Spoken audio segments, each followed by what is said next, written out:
Hello people, St. Bart's, Chris Myers here. Today is Wednesday, January 25th, and I mention the date because in the church calendar, January 25th is when we celebrate and remember the conversion of St. Paul.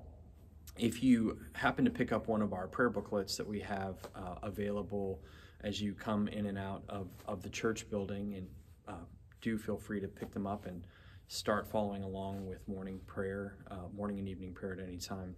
But if you do have one of those booklets, you'll notice that January 25th is marked as the conversion of St. Paul, and the reading today was from Acts chapter 9, and that incredible story of Saul on the road to Damascus, and he has this powerful encounter with the risen Christ, who appears to him and says, "You're going to be my apostle, and I'll show you how much you must suffer for my name."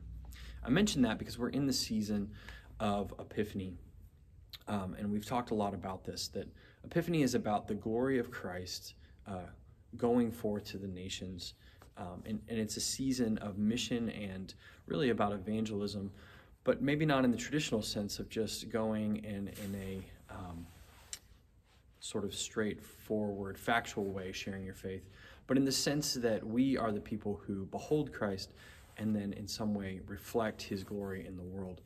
So really it's a powerful season for us as St. Bart's. But thinking of Paul, he has one of the great encounters with Jesus, and this encounter that Jesus has with Paul is a world-transforming encounter, that Paul goes on to be this incredible church planter who goes all over the Roman Empire, planting churches, establishing communities, staying in communication with them, and those letters really form the bulk of what we call the New Testament. So his legacy is incredible, and it all started with this epiphanic moment where he beheld Christ.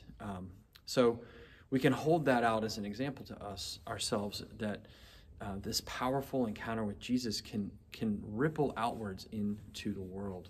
But by the same token, because of Paul's radical conversion experience, not every story is like his story. Not every conversion is like his conversion. So I mention that because we discussed that with the guys' prayer group that I meet with on Wednesdays, is that we can sort of get wrapped up in measuring our testimonies against one another. And Paul's is sort of like the high watermark of conversion testimonies. But think about his disciple, Timothy. A couple of letters in the New Testament are addressed to Timothy. Paul writes to many churches in his name and in Timothy's name. In the book of Timothy, Paul talks about Timothy being raised in the Jewish faith, and that he was sort of ripe for believing in Jesus without that powerful encounter. And really, because of the testimony of Paul, and because of the tradition of the faith that he's handed down, and because of the churches that he planted that rippled from the Roman Empire outward through time and space, we can encounter the living Christ in the context of community.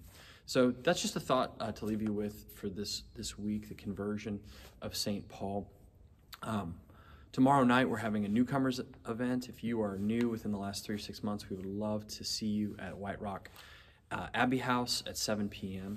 You can register online. I'm sure the link is below as well. We have baptisms coming up in February. If you or someone you love wants to be baptized, we're going to be doing that on February 5th. And lastly, this last Sunday, we had our Connect Group Fair, and if you weren't able to be a part of that, we have a link on our website that'll give you information about the new groups that are forming. So if you would like to get connected with one of those groups, take a look at that, and if one of those groups is not a great fit for you, feel free to email me, Chris at stbartsdallas.org, or Hannah at stbartsdallas.org, and we can maybe find a group that works for you or form some new groups. We just want to be flexible and make sure that people are getting connected. So we love you. We're praying for you. We'll see you soon.